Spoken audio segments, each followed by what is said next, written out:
Ang ibibigay ko po mga kaibigan, mga kapatid, isang pamumuno na sincero, tapat, at ang sinasabi ay ginagawa. I appeal to you, my fellow Filipinos, na piliin nyo ang isang tao na nagpapakumbaba sa Panginoon. Hindi po ako ang pag-asa, kundi ang ating Diyos.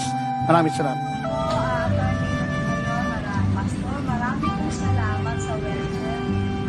Sir, talaga, especially sa akin na may handicap po talaga. Praise the Lord!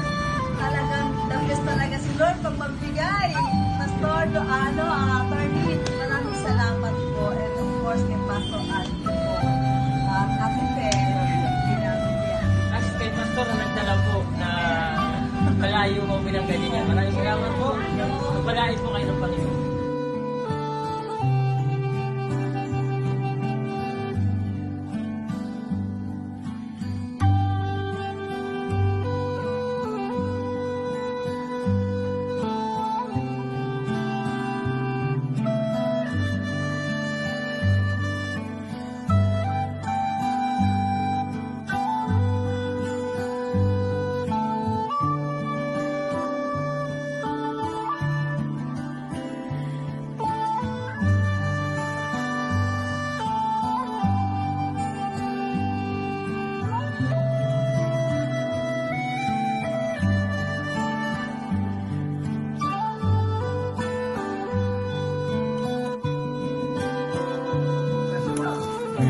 Bigyan natin yan.